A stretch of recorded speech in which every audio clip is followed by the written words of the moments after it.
Welcome to Siddhivinayak Education Institute.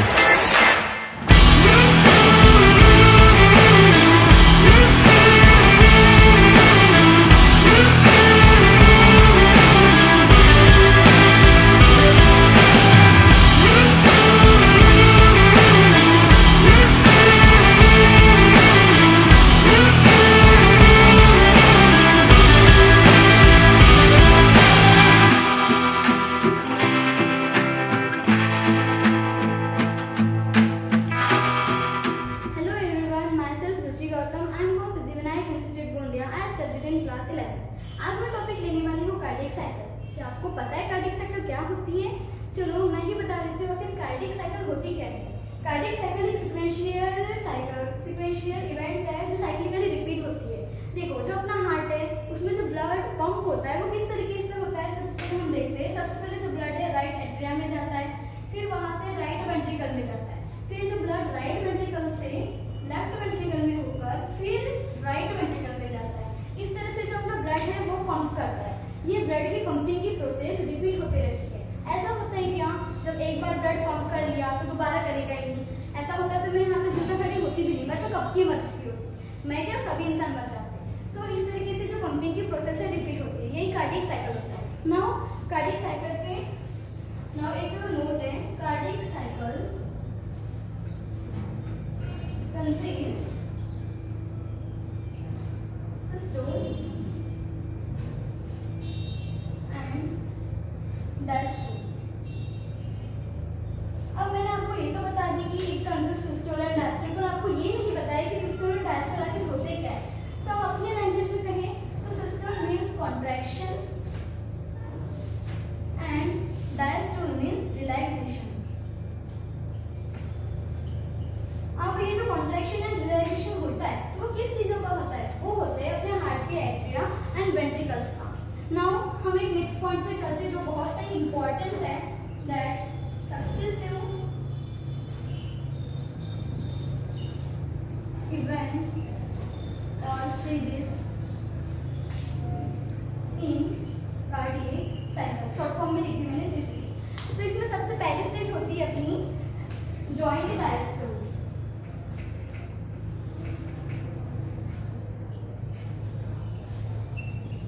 Joint diastole में क्या हो जाता है, जो हार्ट के चारों चैम्बर्स होते हैं वो रिलैक्स स्टेट में होते हैं, एकदम रिलैक्स, कुछ नहीं हो रहा होता है. और लिख लेते हैं all four chambers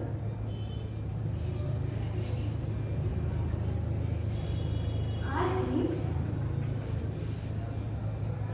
relax state. और साथ ही साथ ट्राइकस्पिड एंड बाइकस्पिड वॉल्व जो होते हैं वो पूरी तरीके से ओपन होते हैं, जिससे जो ब्लड है वो वेंट्रिकुलर में फ्लो होता है. अब एक बात बता दो, जो वॉल्व्स है किस किस को पता है वॉल्व्स के बारे में? चलो कोई ना, मैं ही बता देती हूँ. वॉल्व्स का जो फंक्शन होता है to prevent back flow of the blood. लेकिन जब ये यहाँ पे जो ट्राइकस्पिड एंड बाइकस्पिड वॉल्व जो होती है वो ओपन रहती है, इससे ऐसा कुछ मतलब इसका फंक्शन काम ही नहीं होता. वो जो ब्लड है वो वापस से वेंट्रिकल में चला जाता है. बस यही है हमारा जॉइंट डायस्टोल. सेकंड स्टेज होती है एट्रियल सिस्टोल. एट्रियल सिस्टोल क्या होता है? अपने एट्रिया का कॉन्ट्रैक्शन होता है. क्या होता है? अपने एट्रिया का कॉन्ट्रैक्शन. तो लिखेंगे शॉर्ट में कॉन्ट्रैक्शन ऑफ एट्रिया. सो चलो आपको ये भी बता दूं कि हमारे एट्रिया का कॉन्ट्रैक्शन होता कैसे. जो साइनोएट्रियल नोड है वो एक एक्शन पोटेंशियल जनरेट करता है जो हमारे एट्रिया को क्या करता है, कॉन्ट्रैक्ट करता है. सो एक और इंटरेस्टिंग फैक्ट बता देती हूँ.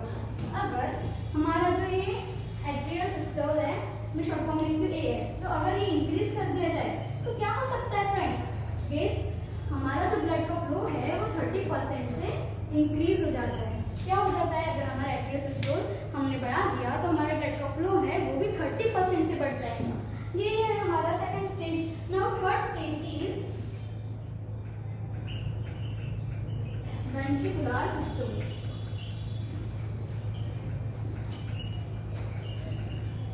सिंपल सी बात है.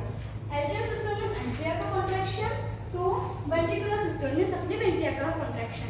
सो ये कैसे होता है? एक और बात उससे पहले मैं बता दूं, जब हमारा वेंट्रिकल्स कॉन्ट्रैक्ट होता है तो उसी समय जो एट्रिया जो पहले कॉन्ट्रैक्ट हुआ था वो रिलैक्स हो जाता है. ऐसा थोड़ी होगा जो ऊपर का एट्रिया रहता है वो कॉन्ट्रैक्ट ही रहेगा और नीचे का कॉन्ट्रैक्ट होना शुरू कर देगा, ऐसा नहीं होता है। जो फिर वेंट्रिकल है उसका कॉन्ट्रैक्ट कैसे होता है, जो ऐसे होता है मींस साइनो एट्रियल नोड जिसने एक्शन पोटेंशियल जनरेट किया होता है वो क्या करता है एंटीरो वेंट्रिकुलर नोड की तरफ पास होता है, फिर वहां से वो पुरकेंजी फाइबर्स की तरफ जाता है और वही पुरकेंजी फाइबर्स क्या करते हैं, जो पुरकेंजी फाइबर्स है पुरकेंजी फाइबर्स इनिशिएट करते हैं वेंट्रिकुलर सिस्टोल को। मतलब यही पुरकेंजी फाइबर है जिसकी वजह से अपना वेंट्रिकुलर क्या होता है, कॉन्ट्रैक्ट होता है।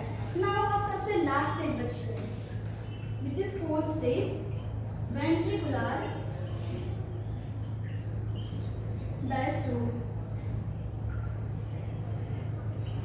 सिंपल सी बात है, वेंट्रिकुलर डायस्टोल मतलब मैंने बताया था डायस्टोल मतलब रिलैक्सेशन, सो वेंट्रिकुलर डायस्टोल मतलब वेंट्रिकल का relaxation, so relaxation of ventricle. ऐसा तो होगा नहीं कि वेंट्रिकल कभी कॉन्ट्रैक्ट होगा तो हमेशा कॉन्ट्रैक्ट का कॉन्ट्रैक्ट ही रहेगा, वो भी कभी ना कभी रिलैक्स होना ही है, तो उसी तरह से ये रिलैक्स हो जाता है। Let me erase the board.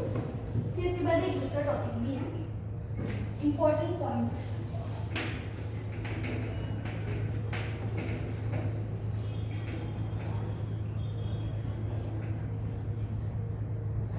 जो कार्डियक साइकिल है, cardiac cycle takes 0.8 seconds, means एक कार्डियक साइकिल कंप्लीट होने के लिए हमें 0.8 सेकंड्स लगते हैं। अब मैंने ये भी बताया था कि कार्डियक साइकिल में 3 स्टेजेस आती है। सबसे पहले तो atrial systole, second is ventricular systole and third one is ventricular diastole. तो तीनों स्टेजेस के लिए कुछ टाइम तो लगेगा ही ना, तो 0.4 सेकंड, ये 0.1 सेकंड एंड 0.3 सेकंड।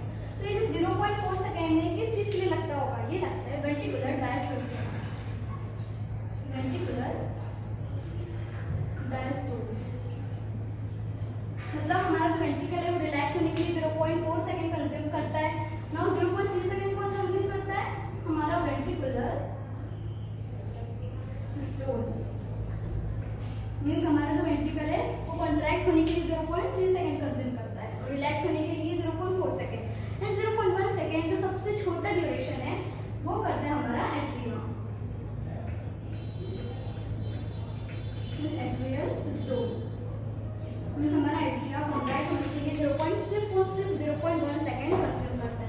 तो इसी तरह हमारी कार्डियक साइकिल 0.1 सेकंड की हो जाती है। देखिए कैसे 0.3, 0.1 and 0.1 also 0.8 which is the duration of cardiac cycle.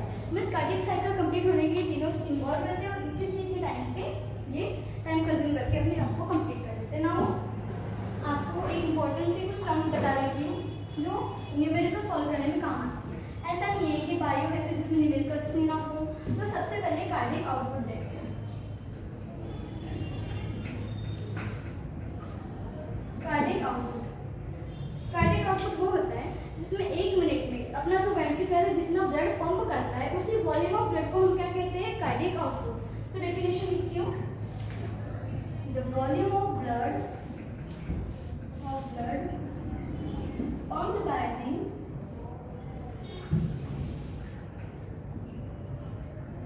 ventricle in a minute। मतलब 1 मिनट में जितना ब्लड हमारा अपना वेंट्रिकल पंप करेगा उसी को हम कार्डियक साइकिल, कार्डियक आउटपुट कहते हैं। नाउ नेक्स्ट है स्ट्रिप वॉल्यूम। अब स्ट्रोक वॉल्यूम क्या होता है, जिस तरीके से 1 मिनट में जितना ब्लड पंप होता है वेंट्रिकल से उसकी जगह एक कार्डियक साइकिल में जितना ब्लड वो वेंट्रिकल के थ्रू पंप होता है उसे हम कहते हैं स्ट्रोक वॉल्यूम। सो लिखते हैं volume of blood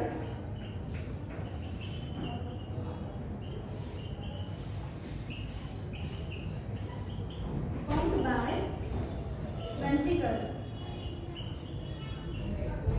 in a cardiac cycle। Means एक कार्डियक साइकिल में जितना ब्लड वेंट्रिकल के थ्रू पंप होता है उसे हम कहते हैं स्ट्रोक वॉल्यूम। मीन्स सोचो 0.8 सेकेंड मीन्स कम से कम 1 सेकंड भी नहीं होता तो 0.2 तो कम ही रहेगा, तो 0. इतने से सेकंड में 0.8 सेकंड में जो अपना वेंट्रिकल है वो 70 ml ब्लड पंप कर लेता है। सो सोचो हमारे जो कार्डियक साइकिल कितनी फास्ट होगी। नाउ सबसे लास्ट ना फॉर्मूला, इस चीज का सबसे लास्ट फॉर्मूला क्या होता है। अगर हमें किसी ने कहा कार्डियक आउटपुट कैलकुलेट करना है, कार्डियक आउटपुट, तो उसके लिए फॉर्मूला है stroke volume into heart rate पर मिनट। मीन्स ये तो आपको सिंपल सी चीज पता ही है, 1 मिनट में हमारा जो हार्ट है कितने टाइम बीट करता है, 72 टाइम्स। सो वही मल्टीप्लाई कर देना है स्ट्रोक वॉल्यूम से। स्ट्रोक वॉल्यूम 70 ml होता है जैसे 1 मिनट में, ठीक है। एक कार्डियक साइकिल का स्ट्रोक वॉल्यूम 70 ml। सो यही फॉर्मूला है जिससे हम कार्डियक आउटपुट निकाल सकते हैं। नाउ सबसे इंटरेस्टिंग चीज अब लास्ट में बची हुई है। जब अपना दिल धक धक करता है तो सबसे पहली जो आवाज निकलती है वो होती है लव, और जो सेकंड निकलती है वो डब। तो सबसे पहली अपने दिल पे हाथ रख के देखना, थोड़ा फील करना, तो हमें थोड़ा फील होता है कि जो सबसे पहली साउंड आती है वो थोड़ा ज़्यादा टाइम कंज्यूम करती है, और जो बाद में आती है वो थोड़ा कम टाइम कंज्यूम करती है। सो ये भी आपको बता देती हूँ, जो फर्स्ट साउंड प्रोड्यूस होती है वो होती है लव, जो कि कंज्यूम करती है 0.1 सेकेंड में होता है, और जो सेकेंड होती है डब 0.12 सेकेंड्स में होता है। तो इस तरह से इतना टाइम ये भी लेते हैं। ये एनसीईआरटी में लिखा नहीं है पर फिर भी मैंने बता दिया, extra point is not important. So ये क्यों होता है ये भी हमें पता होना चाहिए। जो लव साउंड है is produced bye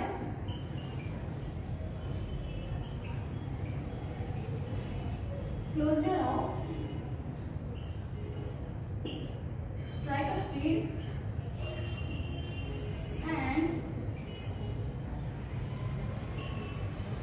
bicuspid valve. And जो ये डब साउंड है सेकेंड वाली जो थोड़ी छोटी आती है is produced by closure of